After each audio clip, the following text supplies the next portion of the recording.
terkait pembunuhan Brigadir J, Irjen Fadil Imran dicopot Kapolri dari Polda Metro Jaya. Kemudian ternyata ada juga salah satunya itu Wadires-Krimum ya. Jadi Wakil Direktur Reserse dan Kriminal Umum Polda Metro Jaya itu Jerry ya. Dan kita tahu nama Jerry ini dikaitkan juga dengan konsorsium 303. Nah, itu ada Teletubbies. Dia meluk, ya kan? Dia meluk emang untuk apa? Kalau dia nggak tahu ada sesuatu, apapun itu versi cerita A atau versi cerita B, dia tahu pasti udah ada yang meninggal, ada yang mati nih. Mau matinya karena dibunuh berencana atau karena pembelaan diri, pokoknya ada jasad meninggal nih, ya kan?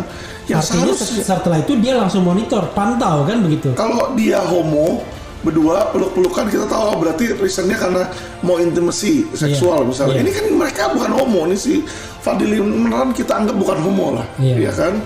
Berarti tujuan video itu dia meluk, namanya meluk. Kalau kita cuma simpati, buat apa sih di foto, di videoin terus dikasih lihat ke masyarakat? Ada something, ada meaning ketika itu dilakukan loh. Karena dia pasti suruh orang melakukan. Sikap saya sebagai orang hukum juga mengatakan harusnya Kapolda Metro ini ada dua kemungkinan. Kalau perspektif administratifnya dia harusnya sudah dicopot. Ingat nggak waktu itu Nana Sujana? Nana Sujana itu dicopot karena kerumunan aja. Betul. Dan itu ancaman hukumannya cuma 1 tahun loh. Kerumunan itu. Tapi ini ancaman hukumannya hukuman mati. Pembunuhan berencana di wilayah Polda Metro kan begitu. Yang pertama, yang kedua, sebagai atasan kalau dia tahu berarti dia terlibat. Kalau dia tahu tapi dia tidak menyampaikan hal yang sebenarnya.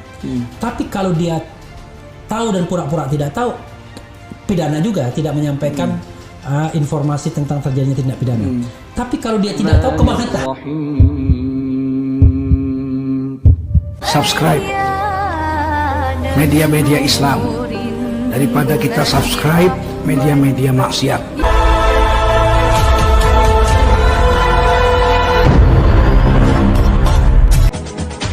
Kapolda Metro Jaya Irjen Pol Fadil Imran terancam dicopot dari jabatannya karena diduga memiliki keterkaitan dengan kasus pembunuhan berencana oleh Verdi Sambo di Duren 3. Fadil tak sendirian, ada 2 orang lain yang bernasib sama seperti Fadil. Mereka adalah Kapolda Jawa Timur Irjen Niko Afinta dan Kapolda Sumatera Utara Irjen Pancaputra. Ketiga orang ini diduga turut memberikan bantuan menyebarkan skenario palsu kasus pembunuhan tersebut yang dibuat Sambo.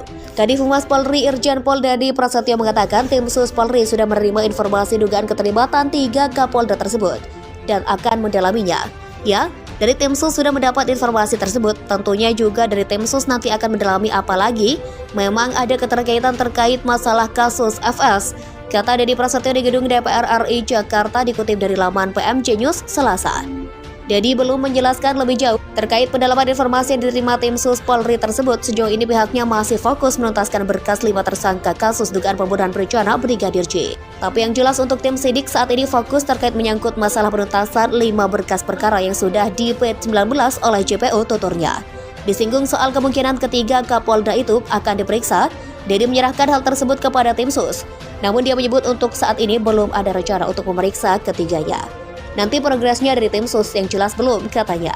Dalam kasus pembunuhan Brigadir J, tim Sus Polri telah menetapkan 5 orang tersangka, yaitu Verdi Sambo, Putri Chandrawati, Barada Richard Eliezer, Bribka Riki Rizal, dan Kuat Ma'ruf.